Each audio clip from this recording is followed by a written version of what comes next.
그래. 좋아. 자.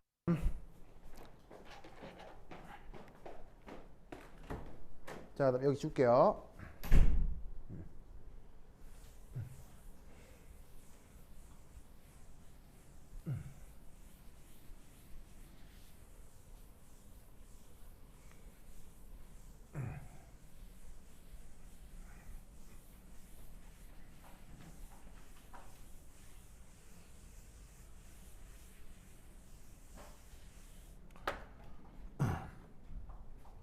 자, 두 번째는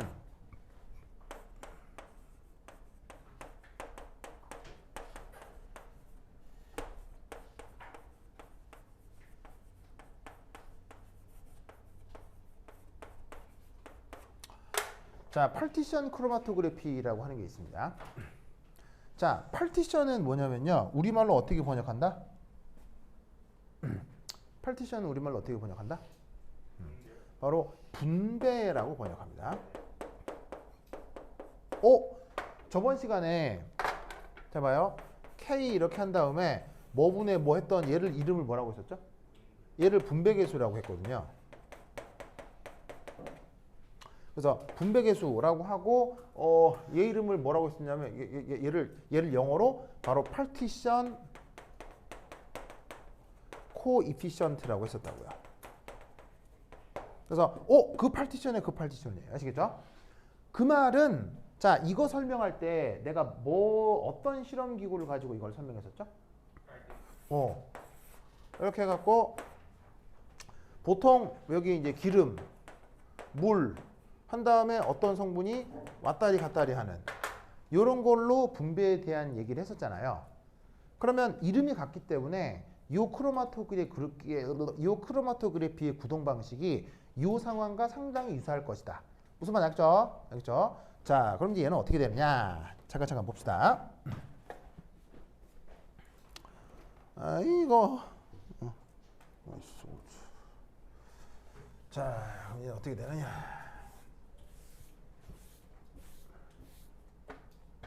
자, 이 녀석은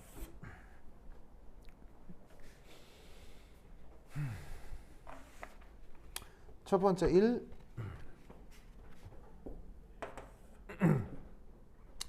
얘는 고정상이 보통 끈적한 액체입니다. 끈적한 액체입니다. 그리고 아까 얘기했던 것처럼 액체는 이 상태에서 어떻게 된다? 그 관 내벽에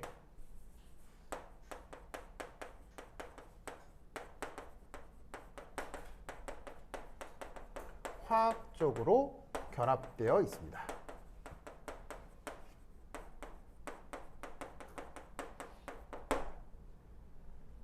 그 다음 두 번째 용질들은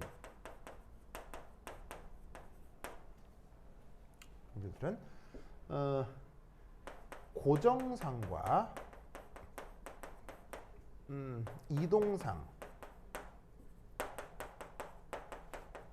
사이에서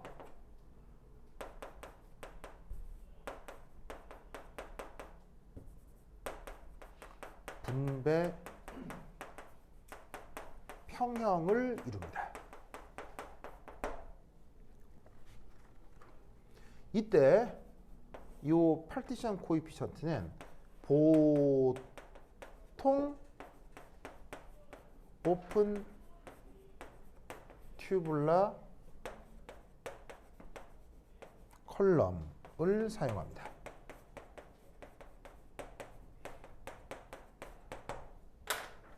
자, 이게 무슨 말이냐면 자, 내벽에 여기 이제 관 내벽입니다. 내벽에 짜잔 요렇게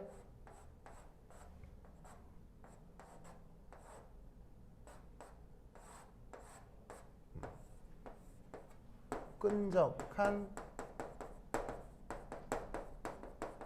액체 고정상이 붙어 있습니다.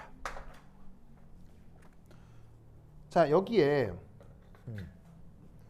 샹 이런 식으로 기체 이동상이 움직인다고 칩시다.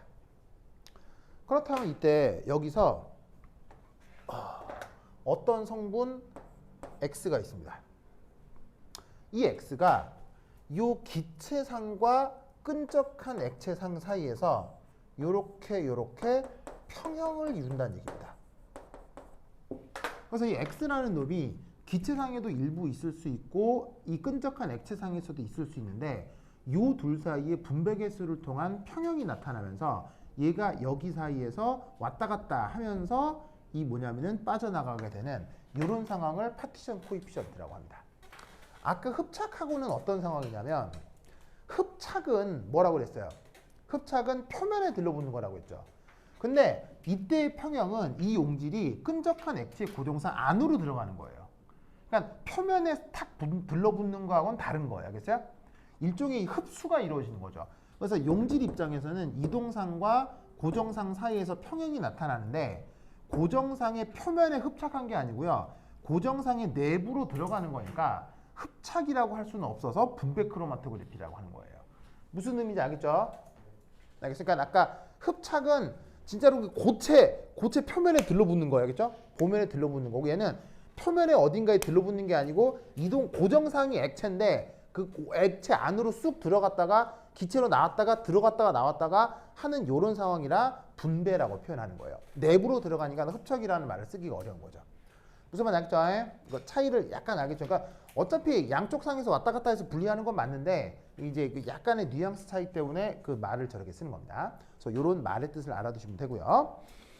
자, 어쨌거나 이 분배 크로마토그래피에서 주로 사용하는 게 오픈 튜뷸러 컬러입니다. 이 정도 알아두시면 되고요. 그 다음 세 번째, 이게 또 이제 여러분 학교 시험에 그대로 나왔었죠? 바로 뭐냐? 아이온 익스체인지 크로마토그래피입니다.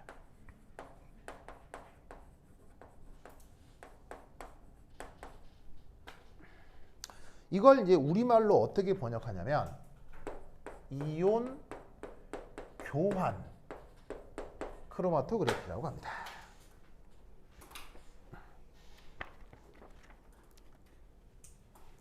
자, 이 녀석은 뭐냐면 우선 첫 번째 고정상이 뭐냐?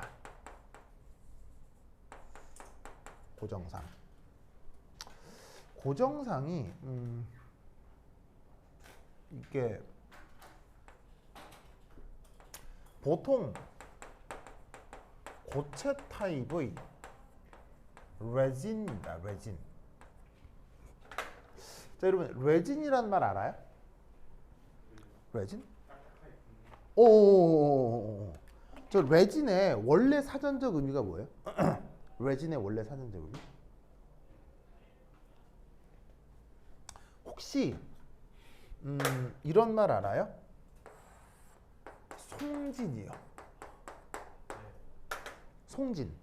그 송진을 또한 레진이라고 하거든요. 송진이 뭐냐면 그 왜 소나무에서 나오는 그 투명한 그 액체 있거든요. 되게 끈적하고요. 근데 이게 처음에 소나무에서 흘러나올 때는 끈적한 액체인데 조금 지나고 나면 약간 니리끼리해지면서 딱딱하게 굳어요. 그거 알죠? 그리고 소나무에서 나는 송진은 아주 특이한 향기가 있죠. 이게 맡으면 굉장히 강한 향이 나고요. 그 다음에 이게 뭔가 그 식물성 향 같은데 굉장히 스파이시한 것, 굉장히 강한 향이 난다고요. 그래서 그런 타입의 생유기 물질을 레진이라고 해요. 그래서 레진은 특정 한 물질을 뜻하는 게 아니고요. 송진 같은 그런 물리적 특징을 갖는 생유기 물질을 다 레진이라고 해요. 무슨 말 알겠어요? 그러니까 자연에서 발견되는 가장 유명한 레진이 그 뭐냐면은 그 송진 같은 거고요. 이제 그거를 사람이 비슷하게 합성해도 레진인 거예요. 그러니까 기본적으로 약간 끈적한 액체인데 액체였는데 공기 중에 노출시켜서 딱딱하게 굳어버리면 돌멩이처럼 딱딱해지는 거. 이런 물질들 다 레진이라고 하는 거예요. 무슨 말 알겠죠? 그 소나무 송진에 불 붙으면 어떻게 돼요? 불 붙으면 불 붙으면 끝장나요. 끝장나요. 그래서 산불 나잖아요. 산불 나는데 소나무 밭에 산불 나면 끝장이에요. 예. 네. 펑펑 터지기도 하고요. 이게 소나무 레진에 이 뭐냐면 불이 붙으면 온도가 2000도 넘게 올라가요. 엄청나게 높게 올라가요. 그래서 여러분 그냥 왜 보통 우리가 그냥 뭐 불 난다 그러는데 여러분 불 나는 거 목격해 본 적 없죠? 어디서요? 어디서요? 저는 살던 동네 산불 좀 많이 났어요. 진짜로요? 그 불이요. 사실 불 나면 진짜 무서운 건데요. 산불 나잖아요. 지옥이 따로 없어요, 진짜로. 진짜 무서워요. 근데 거기가 소나무 밭이다. 그러면 소방관들은 죽었구나 이렇게 생각해요. 왜냐하면 송진에 불이 붙었기 때문에 물 부어도 잘 안 꺼져요. 왜냐하면 이게 유기물질이라서 물이 부어도 잘 안 꺼져요. 그래서 그 정도로 무서운 게 소나무 물이에요. 그래서 하여튼 그런 건데 그런 타입의 물질들을 레진이라고 하고 그걸 고정상으로 사용해요. 근데 이제 이온 교환 수지에 있는 이 녀석은 어떤 특징을 갖냐면 이런 특징을 갖습니다. 여기에 보자.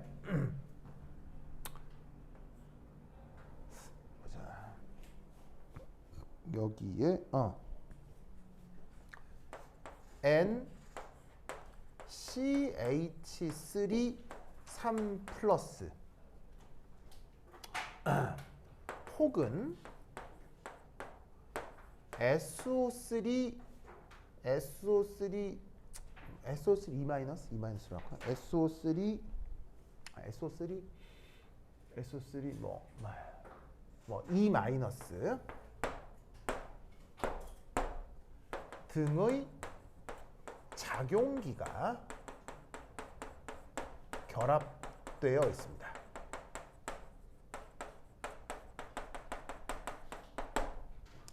그리고 이때 이동상은 보통 액체 수용액입니다. 네. E 마이너스가 맞습니다. 여기 마이너스 잘못된 것 같아요. E 마이너스라고 쓰면 됩니다.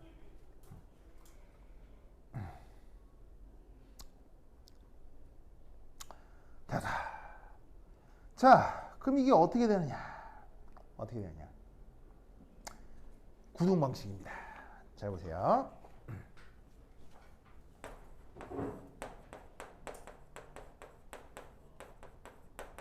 자, 이 구동 방식은 이렇게 돼요.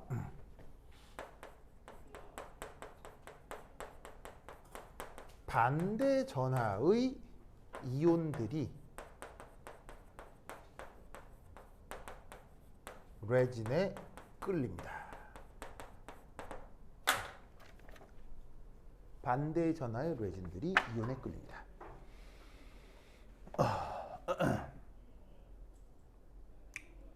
냠냠. 아이고. 자, 썼죠? 자, 그럼 이게 무슨 말이냐? 자, 여기 지울게요. 준다. 네. 여기 이제 시험에서 설명하라고 되어 있기 때문에 조금 자세히 얘기를 해드리겠습니다.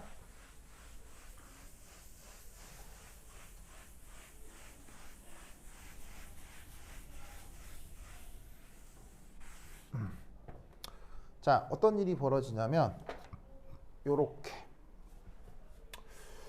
자, 어떤 이제 그 컬럼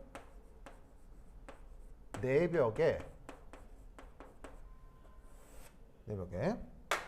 기본적으로 여기 이제 그 레진 층이 있고요.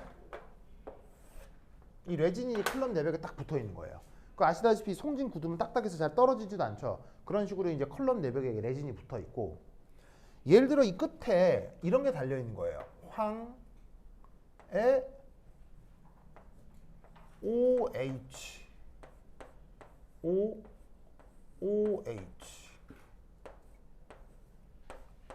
OH에 OH 이런 게 붙어 있는 거예요. 무슨 말 알겠죠? 알겠죠? 잠깐만. 이게 아니고 다시 요렇게 바꿉시다. 그러면 요렇게 이렇게 바꿔야 되겠네. 하나, 둘, 셋, 넷, 다야. 요거. 그러면 맞아. 착각했다. 마이너스가 맞아요. 그냥 마이너스가 맞아요. 쏘리. 내가 다른 루이스 고제 생각하면서 이 마이너스로 착각했다. 그냥 마이너스 맞아요. 자, 그래서 이 레진에 이런 것들이 붙어 있습니다. 자, 그럼 이때 묘한 건 이런 식의 요 수소는 얘는 강산이에요. 강산. 강산이란 얘기는 무슨 말이냐면 얘가 뭐를 잘한다? 이온화를 아주 잘한다는 얘기죠. 그래서 이렇게 황에 산소에 OH 붙어있는 이런 수소는 아주 강산이에요. 마치 뭐랑 똑같은 성격이냐면 황산이랑 똑같은 녀석이라고 생각해도 돼요. 그래서 강산은 강산인데 진짜 뭐랑 똑같은 거냐면 just like 황산. 그래서 이런 구조의 그 황말단에 있는 OH의 수소들은 거의 황산급의 강산이에요. 그러면 얘가 이온화를 한다고 하면 어떤 식으로 이온화를 하겠어요? 바로 산소 마이너스에 수소 플러스 이런 식으로 이온화를 하게 되겠죠. 아시겠죠? 이때 여기다가 자 여기 지울게요. 여기 지운다. 여기 지운다.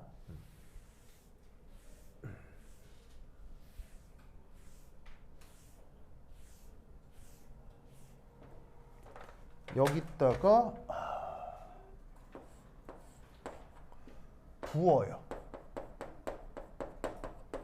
뭘 붓냐면 예를 들어 BaCl2 수용액 이런 걸 여기다가 확 붓는 거예요. 무슨 말 알겠죠? 확 붓는 거야. 그러면 어떤 일이 벌어지느냐? 이런 일이 벌어집니다. 바로 봐. 자, BaCl2면 여기는 어떤 이온하고 어떤 이온이 있다는 얘기예요. 바로 바륨 2 플러스 하고요. Cl 마이너스 이온들이 여기에 있다는 얘기죠. 무슨 말씀 아시겠어요? 그러면 이때 어떤 일이 벌어지냐면 얘를 부어서 요런 영역에 요 수용액이 쫙 지나가게 만들면 바로 이런 일이 벌어집니다. 저 레진에 자 황의 샨쇼 그 다음에 샨쇼의 O 황의 샨쇼의 O 뭐 얘는 이렇게 한번 그려볼까? 이렇게. 그럼 이때 여기 있는 요 슈슈하고 요 슈슈가 이온화를 하고 나면 여기에 1 마이너스 여기에 1 마이너스 이렇게 이온화를 한 다음 어떤 일이 벌어져? 여기에 있는 바륨 2 플러스가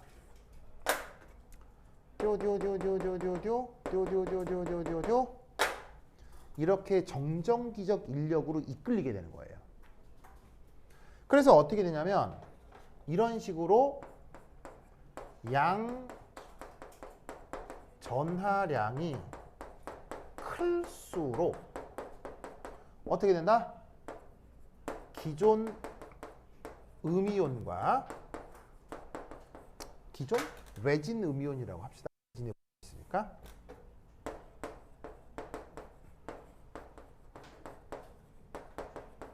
인력이 더 크게 나타납니다.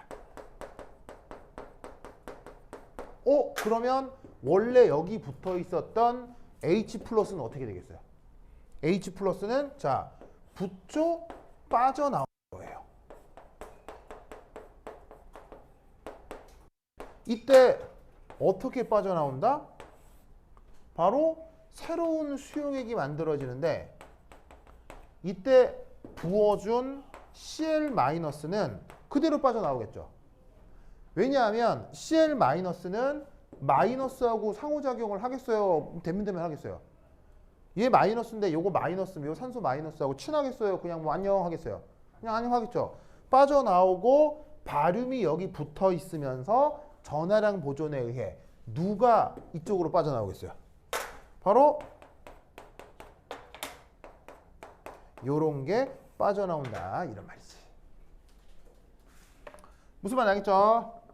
그래서 원래 수용액에 있던 양이온을 교환할 수 있는 거예요. 알겠죠? 이렇게 구동되는 걸 뭐라고? 아이온 익스체인지 크로마토그래피라고 하는 거예요. 알겠죠? 그래서 이런 원리를 설명해 보라는 문제가 그 학교 기출문제에 나온 적이 있습니다. 아시겠죠? 그러면 역으로 이 레진에 지금은 이 음이온을 걸어 놓은 거 아니에요? 근데 레진에 만약에 양이온을 걸어 놓으면 이 양이온에 무슨 이온이 잡히겠어요? 음이온이 잡히겠죠? 그러면 그때는 음이온 교환 크로마토그래피가 되는 거예요. 알겠죠? 그래서 지금은 양이온 교환 크로마토그래피가 된 거죠. 그래서 지금의 예시는 뭐냐면 바로 예를 들어 이제 우리말로 이렇게 번역하는 거예요. 바로 얘는 양이온 교환 수지 이렇게 번역을 해요. 이런 상황을. 자, 양이온이 바뀌었다라는 건 알겠죠? 그래서 교환을 영어로 익스체인지 수지를 영어로 레진. 레진을 우리말로 수지로 번역하는 거예요. 알겠죠? 그래서 이제 수지가 자꾸 수지 하니까 그분이 자꾸 생각이 나네요. 근데 이제 여기서 수지가 뭐다? 레진을 번역한 표현입니다. 그래서 이런 게 대표적으로 양이온 교환 수지다. 아시겠죠? 이렇게 구동되는 걸 기억해 두시기 바랍니다. 자, 그 다음 네 번째 몰리큘라 익스클루전 크로마토그래피 한번 살펴보도록 하겠습니다.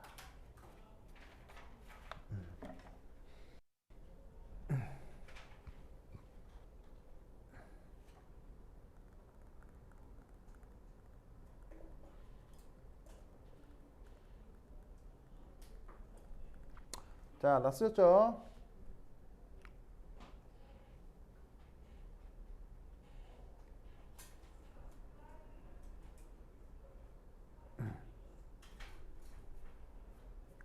됐죠?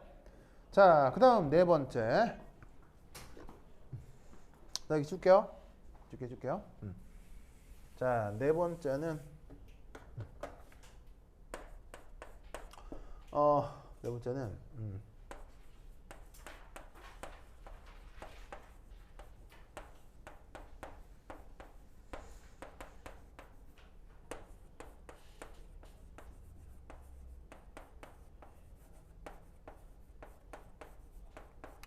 자, 몰리큘라 익스클루전 크로마토그래피라고 하는데 우리말 번역은 분자 배제 이렇게 이제 번역합니다. 그래서 분자 배제 크로마토그래피라고 하는데 이건 뭐냐? 바로 그 이온 교환 수지와 함께 학교 시험에 나왔던 녀석입니다. 자, 얘는 뭐냐? 첫 번째 1. 고정상.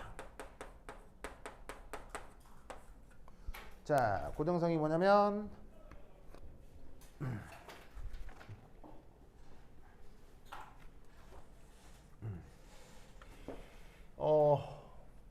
이게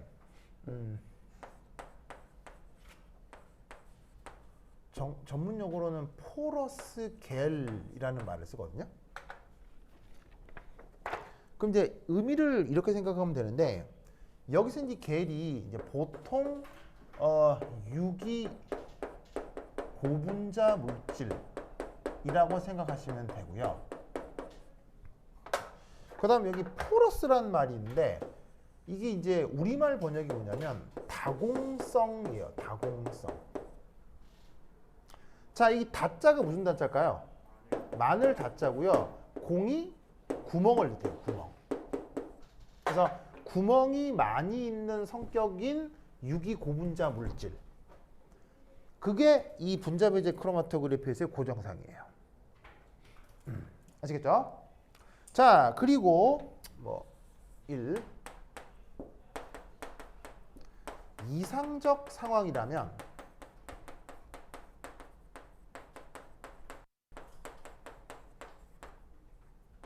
경우 고정상은 분리해야 할 용질 혼합물들과 특별한 인력이 나타나지 않습니다. 이게 좀 독특하고 희한한 건데, 자, 아까 내가 맨 처음에 설명한 그 실리카겔 크로마토그래피 있죠. 그 왜 이게 팩트 컬럼에 그 실리카겔 부어놓은 거 있잖아요. 자, 다시 한번 그 유리관 같은 거에다가 이게 그 실리카겔 쫙 부어놓은 이런 거를 컬럼을 무슨 컬럼이라고 방금 얘기했죠? 팩트 컬럼. 거기다가 이렇게 용질 섞어가지고 액체 쭉 부으면 이렇게 쭉 빠져나오면서 분리가 된다고 했죠. 그때 용질은 이동상뿐 아니라 용질은 그 고정상의 특별한 인력이 나타나요, 안 나타나요? 고정상의 특별한 인력이 나타나니까 누구는 좀 더 늦게 빠져나오고 누구는 천천히 빠져나오는 거죠. 무슨 말 알겠죠? 그리고 아까 이온 교환 수지도요.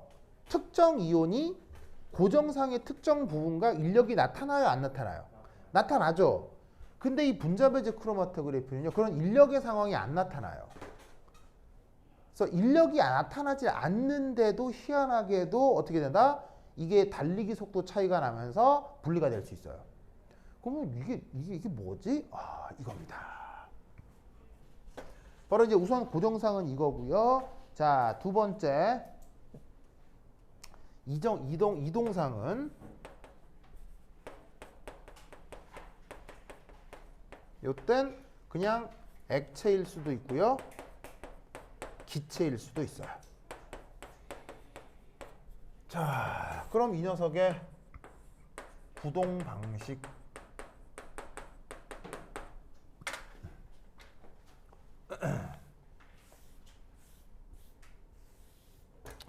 자, 어떻게 되느냐?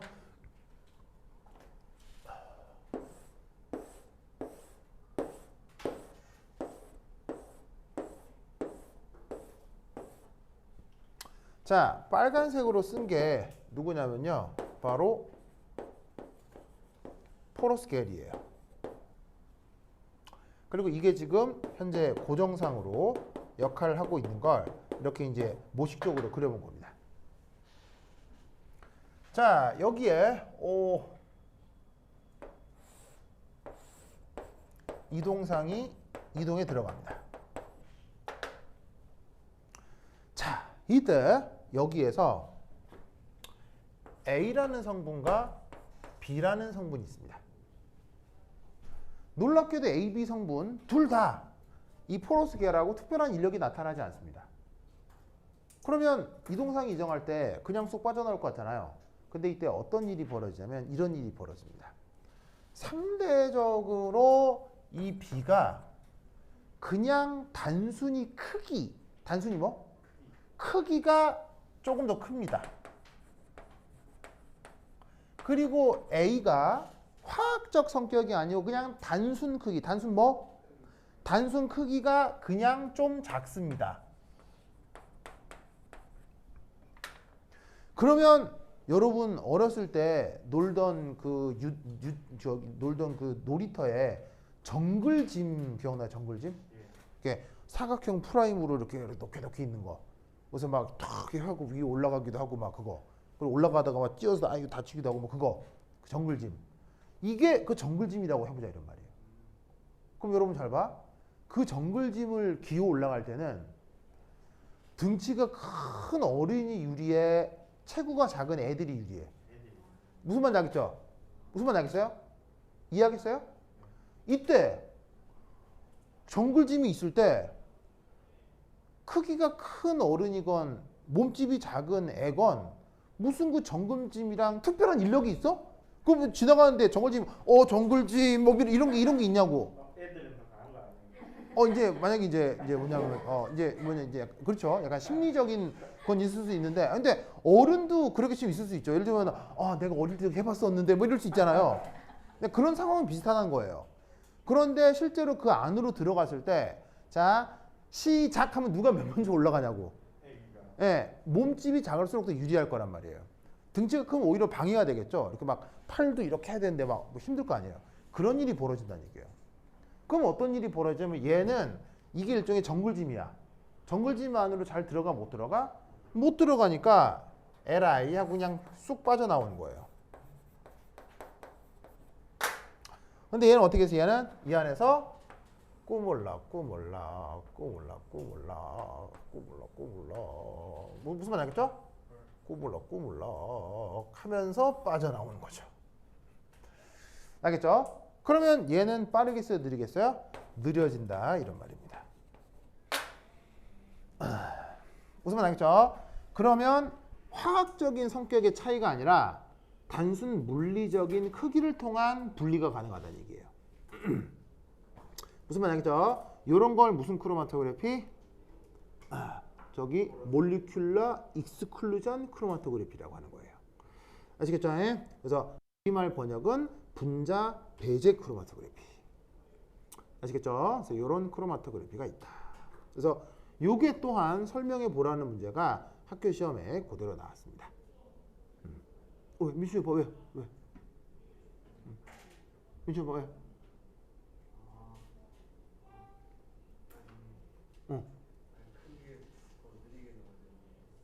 그래요. 큰 애는 이렇게 되는 거죠. 큰 애는 그냥 물리적으로 여기 부딪힐 수도 있죠. 부딪히지만 큰 애는 이 안으로 들어가지 못하기 때문에 팅, 뿅 빠져나오는 거예요. 근데 작은 애는 부딪히면 쏙 들어갔다가 이 안에서 막 놀다가 나온다고요. 무슨 말인지 알겠죠? 그러다 보니 평균적으로 얘 속도가 더 빠르다 이런 얘기인 거죠. 아시겠죠?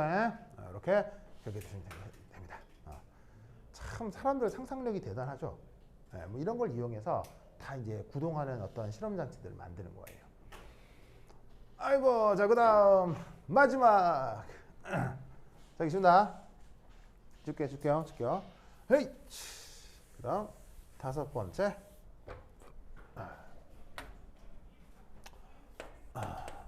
바로 어피니티 크로마토그래피입니다. 크로마토그래피. 자, 어피니티 크로마토그래피 우리말 번역은 친화라고 번역합니다.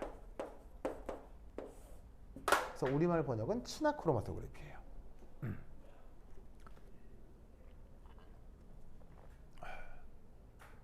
중국 최고의 대학이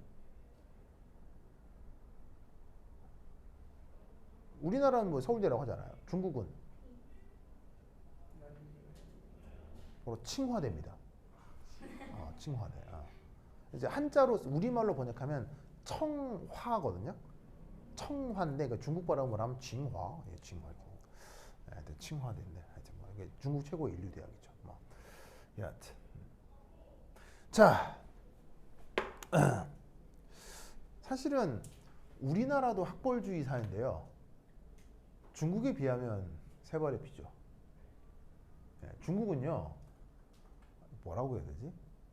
어찌 보면 전 세계에서 가장 싸가지 없는 그 자본주의가 가장 꼽힌 나라가 중국이에요. 그러니까 사실은 자본주의 하면 미국 사회라고 생각하잖아요. 근데 진짜 극악의 자본주의는 중국이에요. 정말입니다. 그래서 중국은요, 사람들이 돈 있는 티를 낸다 안 냈나? 극단적으로 냅니다. 극단적으로 냅니다.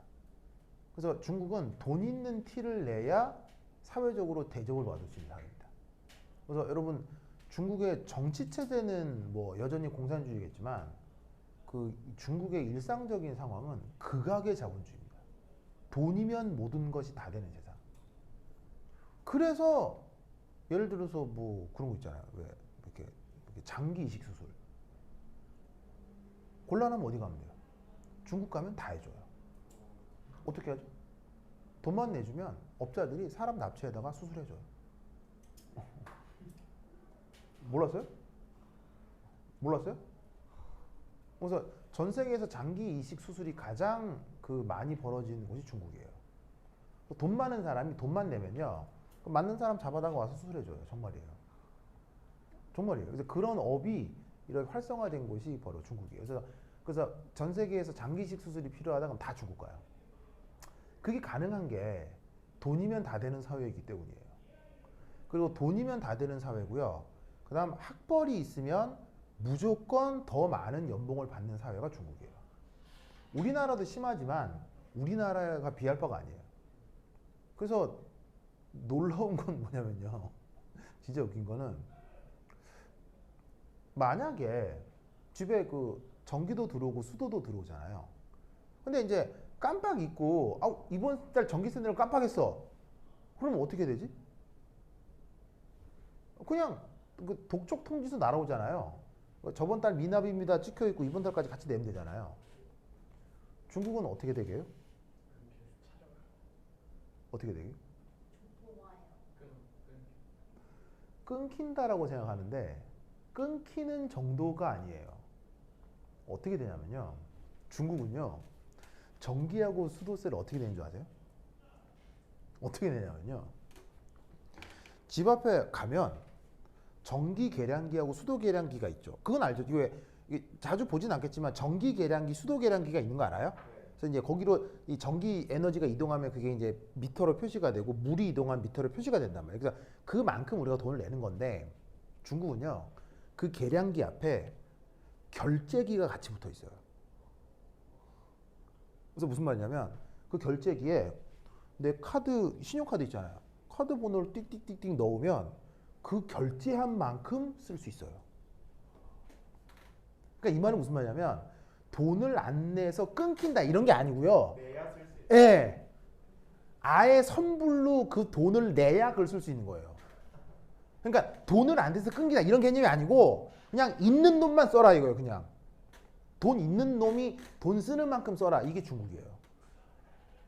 이게 무슨 말인지 알겠어요? 그러니까 만약에 우리나라에서 그렇게 장사하면 어떻게 돼요? 우리나라도 상당히 자본주의적이지만 우리나라도 그렇게 생각하면 사람들이 뭐 정없다 이렇게 아니에요. 근데 중국 사람은 그런 전혀 절대 없어요. 절대 없어.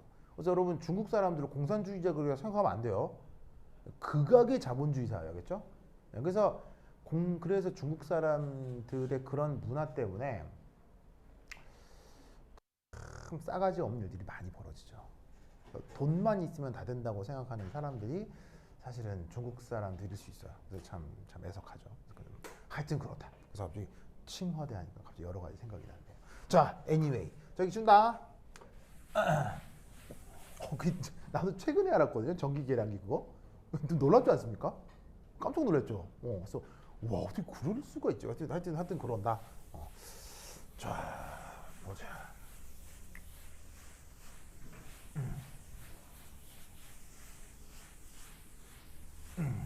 그래서 중국 사람들이 기본적으로 싸가지가 없어요. 이게 돈만 있으면 된다고 생각하기 때문에 가슴 아픈 일입니다. 자, 그다음 어퍼너티 크로마토그래피. 자, 첫 번째 1 고정상. 자, 고정상은 뭐냐면 고체 지지체에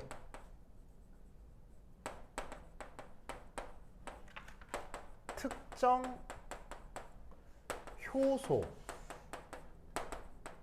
혹은 항체가 화학적으로 결합되어 있습니다.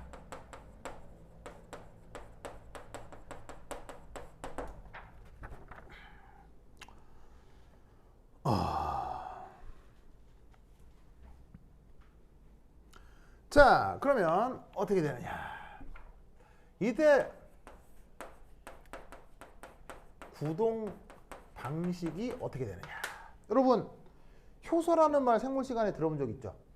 항체라는 말도 생물 시간에 들어본 적 있죠? 항체가 영어로 안티보디 맞아? 안티보디 맞죠? 그래서 얘가 안티보디. 그 다음에 효소는 영어로 엔자임 이렇게 쓰는데, 자 이제 구동 방식이 어떻게 되느냐? 자 어떤 이제 고체 지지체에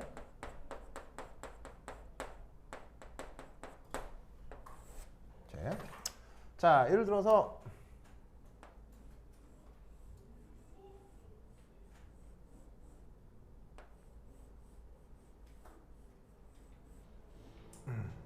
자, 요 놈이 효소 혹은 항체라고 합시다. 효소 혹은 항체라고 합시다. 그럼 이제 여기에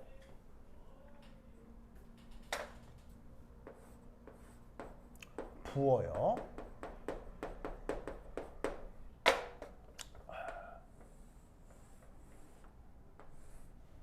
자, 그럼 여기에 뭘 붓냐면 이런 걸 붓는 거지.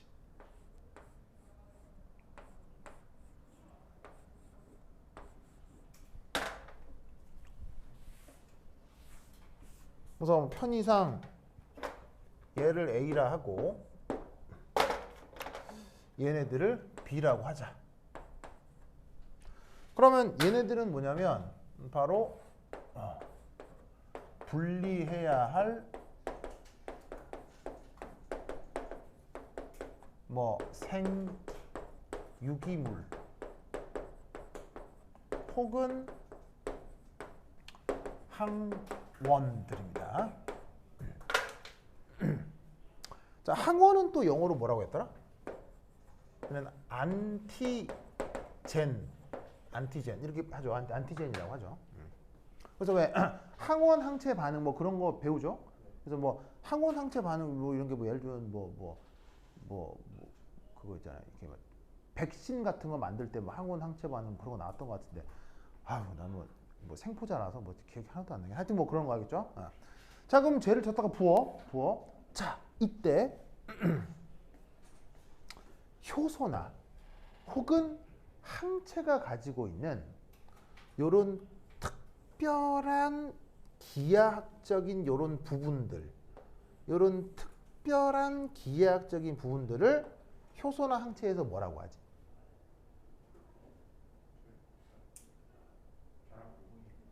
바로 영어로는 액티브 사이트라고 하거든. 우리말 번역이 아마 활성자리인가? 요즘은 또 다르게 번역하는지는 모르겠는데 하여튼 활성자리. 그래서 효소에 뭔가가 결합할 때는 어떤 부분이 일치해야 돼요? 이 액티브 사이트가 일치하는 분자만 저기에 들러붙을 수가 있죠. 그렇다면 지금 여기에서 이 활성자리랑 비슷하게 생긴 놈은 누구예요? 바로 요거가 될 거다 이런 말이죠. 아시겠죠? 그래서 얘를 샥 부으면 그 다음 어떻게 될 거냐?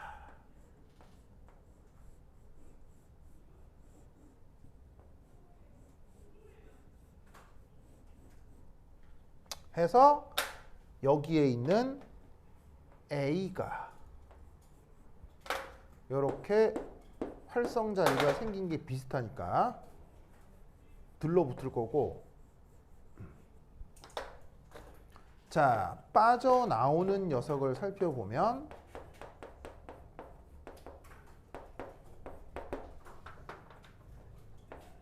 여기에 누구만 빠져나오겠어요?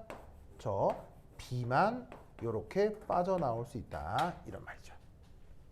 아시겠죠? 그래서 이런 식으로 구동되는 크로마토그래피를 뭐라고 한다고요? 이런 걸 어퍼너틱 크로마토그래피라고 합니다. 알겠죠? 그래서 효소나 항체를 사용하고 걔네들의 액티브 사이트의 이제 결합성을 이용을 해서 물질들을 분리해내는 이런 테크닉을 그 뭐냐면 어퍼너틱 크로마토그래피라고 한다. 자, 그리고 이때 우선은 B만 빠져나오게 되죠. 그런 다음 pH 조절을 해줍니다. 이 pH 조절에 의해서 어떤 일들이 벌어질 수 있냐면요. 바로 액티브 사이트의 구조가 약간 변형될 수 있습니다.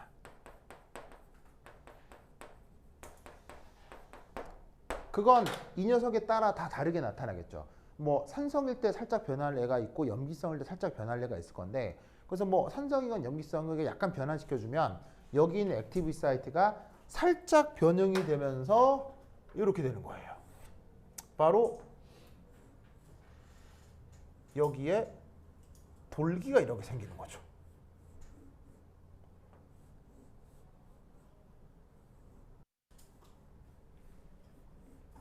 무슨 말 알겠어요? pH가 바뀜에 따라서 액티브 사이트가 약간 변형이 되는 거예요. 그럼 여기에 붙어있던 A도 어떻게 되겠어요?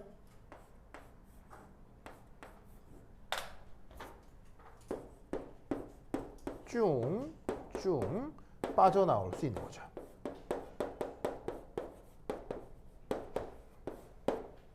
무슨 뜻인지 아시겠죠? 그러니까 처음에 왕 부었을 때 둘 중에 하나가 들러붙게 한 다음 한쪽을 다 빼내는 거예요.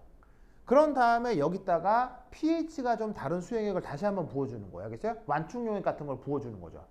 그러니까 이제 여기에다가 pH를 조절한다는 게 무슨 좋았어. 곧 다 되겠지.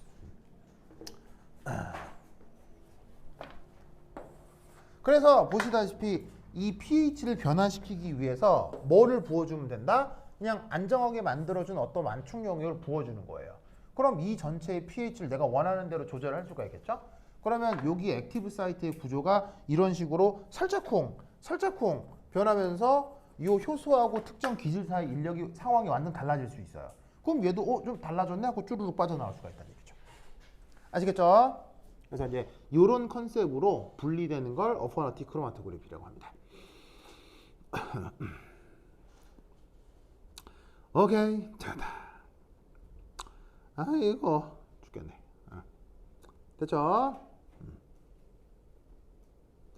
자, 그 다음 이제 7페이지부터 이 크로마토그래피에서 나타나는 데이터들이 어떤 의미가 있는지 하나하나 살펴보도록 하겠습니다. 지금 몇쯤 됐죠? 56분이요? 지금 간단하게 하나만 하겠습니다. 간단하게. 자, 7페이지에 보시면은 3챕터에 제목이 좀 묘한데요. A Performance View라고 돼 있죠. 찾았어요? 이게 무슨 말일까요? 7페이지에 보시면 이제 세 번째. 자, 여기 줄게요. 해줄게요.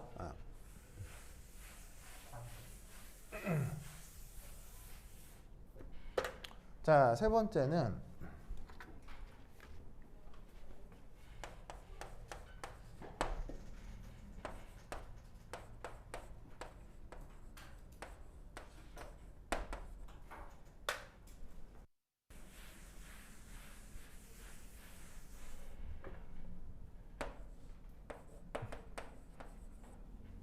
이런 말이 나오거든요. 자, 뷰는 뭐예요, 뷰? 뷰는 관점이고요, 관점. 그러니까 이게 묘한 단어인데, 웬 플러머? 플러머가 뭐예요? 플러머가 뭐예요? 사람 이름이요?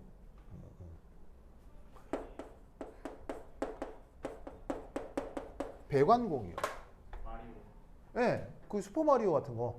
슈퍼마리오가 배관공이잖아요. 예, 슈퍼마리오가 그래서 게임하는 거 보면 우선 관 안에서 왔다 갔다 하잖아요. 이렇게 수도관 안에서. 거기 괴물도 있고 뭐 하잖아요.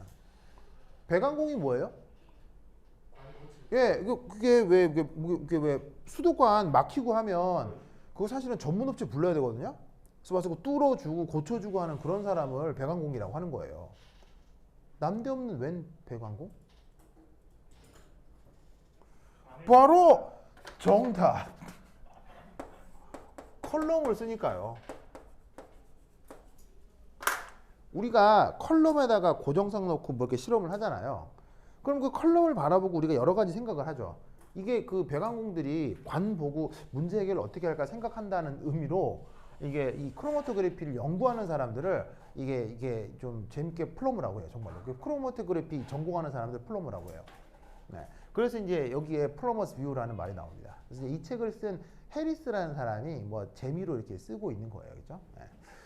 알겠다. 자, 이때 여기서 한 가지 개념만 표현을 오늘 한번 해보도록 합시다. 첫 번째 3.1의 이동상 속력 표현입니다. 자, 이동상이 고정상 주변으로 이렇게 쭉 이동해 가죠. 뭐 팩트 컬럼이건 오픈 튜브러 컬럼이건. 그러면 이 이동상이 움직이는 속력이 있을 건데 그걸 표현해 보자는 말이에요. 두 가지가 있는데요. 첫 번째가 1 볼륨 플로우 레이트.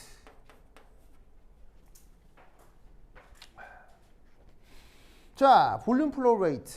이게 보면 의미상 보면 부피 이동 속도인데 쓸 때 어떻게 쓰냐면 U라고 쓰고 아래점자를 V 이런 식으로 이제 많이 표현합니다.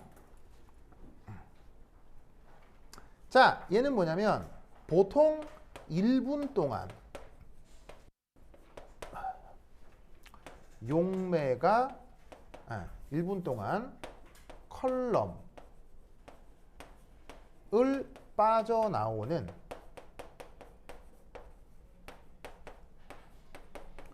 용매의 부피, 요걸 볼륨 플로우 레이트라고 합니다.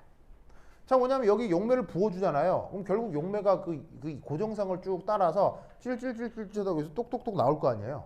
그럼 그게 1분 동안 시간을 쟀을 때 몇 밀리 나오느냐, 그게 볼륨 플로우 레이트라고 한다고요. 알겠죠? 충분히 측정 가능한 물리량이죠. 자, 그렇다면 이때 또 어떤 이동 속력이 있을 수 있냐면 두 번째는 리니어 플로우 레이트라고 하는 게 있어요. 이걸 굳이 번역하지는 않는데 뭐 굳이 번역한다면 선형 이동 속력이라고 할까요?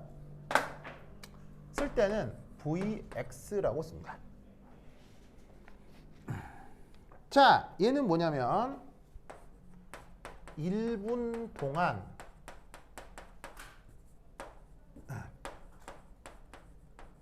컬럼을 용매가 이동하는 거리입니다. 아까 그거 실리카겔 크로마토그래피 할 때 용매를 부으면 용매가 이게 쭉 젖어 내려온다고 했잖아요. 그럼 젖어 내려오는 길이가 있을 거 아니야. 그걸 리니어 플로우 레이트라고 한다고. 알겠죠? 그래서 이제 마지막에 빠져나오는 부피를 측정할 수도 있고 눈으로 봤을 때 쭉 빠져나오는 이 길이를 볼 수도 있고, 그래서 이제 용매가 이동하는 걸 이렇게 두 가지로 살펴볼 수 있습니다. 그래서 이 둘은 당연히 어떻게 될 수 있냐면 상호 변환될 수 있거든요. 그래서 거기 내가 문제로 하나 써 놓은 게 있는데 거기 이그젬플 한번 봅시다. 그냥 별것 아닌 곱하기 나누기 하면 되는 거라서 한번 보시면 컬럼 반지름이 0.3cm래. 그러니까 컬럼이 이렇게 관이 있는데 관의 반지름이 0.3cm래. 되게 좁은 거지, 알겠죠? 이거 용매는 내부 부피의 20%를 차지한다. 용매가 이 내부 부피 20%로 쭉 빠져나온다는 얘기예요. 그럼 나머지 80%가 뭐예요? 용매가 내부 부피 20%를 차지하면 그 내부 부피 80%는 뭐예요? 자, 용매는 내부 부피 20%를 차지한다고 했잖아요. 자, 그럼 여기서 용매는 무슨 상이에요? 그럼 지금 용매는 용매가 무슨 상이에요? 자, 잘 봐요. 아까 실리카겔 크로마토그래피에 용매를 보면 용매가 쭉 이동이 빠져나오잖아요. 이 용매를 무슨 상이라고 하냐고. 이동상. 그럼 용매 위에 써. 이동상 써요, 빨리. 이동상 써. 이동상 써. 무슨 말 알겠죠? 그러면 그 이동상이 컬럼 안 부피의 20%래요. 그럼 컬럼 안 부피 80%는 누구겠어요? 고정상. 무슨 의미인지 알겠어요? 뭐냐면 아까 실리카겔 크로마토그래피에 모래 부어둔다며. 그러면 이게 모래이기 때문에 모래 알갱이와 모래 알갱이 사이에 뭐가 있을 수밖에 없겠어? 틈이 있겠지. 그 틈에 이동상이 스며드는 거잖아. 그러니까 뭐냐면 고정상들의 이 고체 덩어리가 얽히설키 있는 이게 고정상 부피 80%고 거기에 빈틈이 20%가 있는데 거기 이동상들이 채워져서 이렇게 빠져나온다는 말이라고.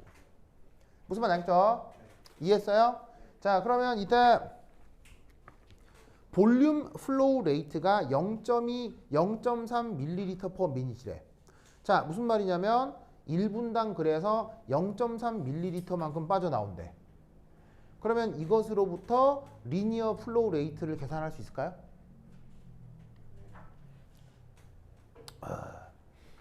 무슨 말 알겠어요? 무슨 말 알겠어요? 자, 어떻게 생각하면 되겠어요? 자, 컬럼 1cm 단 용매 부피를 계산하고요. 그러면 어떻게 될 거냐면, 자 봅시다. 1cm당, 컬럼이 1cm당 이동을 했을 때, 자, 그 단면적 부피는 어떻게 돼요? 파이의 0.3에 제곱하면은 단면적 부피가 나오겠죠. 근데 그 단면적 중에 몇 프로만 용매가 채워지죠? 20%만 채워지니까 거기 0.2를 곱해주시면 되는 거죠. 그러면 이것으로부터 어떻게 돼요? 그 안에 용매가 채워질 수 있는 부피가 있으니까 그거를 뭐로 나눠? 0.3ml per minute의 볼륨 플로우 레이트로 나누면 리니어 플로우 레이트가 나오겠지. 그건 뭐 특별할 거 아닌 그냥 부피를 면적으로 나눠서 그게 길이를 계산하는 거예요. 무슨 말인지 알겠죠? 그냥 간단한 곱하기 나누기예요. 이게 뭐냐면 이거는 3차원 부피잖아요. 이거는 1차원이잖아요. 그럼 3차원을 몇 차원으로 나누면 1차원이래요? 3차원을 2차원으로 나누면 1차원이 될 거 아니에요? 그럼 볼륨 플로우 레이트에다가 단면을 나눠주면 되는 거예요. 단면적을 나누면 되는 거죠. 그러면 1차원 길이가 나올 거 아니에요? 개념은 알겠어요? 그러니까 이렇게 그 컬럼이라고 하는 것에 구조적인 정보를 주면 이 두 개는 상호 전환이 가능하다는 얘기예요. 아시겠죠? 알겠죠? 뭐 이런 게 뭐 간단한 문제로 나올 수도 있을 것 같아요. 그래서 이게 이렇게 간단한 질문들을 학교 시험에 무슨 묻고 있는 경우가 있으니까 이런 타입의 문제도 있을 수 있다라는 거 기억해 두시기 바랍니다. 오케이, 됐다. 그러면 다음 시간이 다음 주죠? 월요일. 내일인가요? 내일인가요? 내일 또 뭐 나와있어. 내일 보도록 합시다. 그러면 그지? 다음 시간에 안녕. 오케이, 스고이. 오늘은 다 왔구나. 네. 짜잔.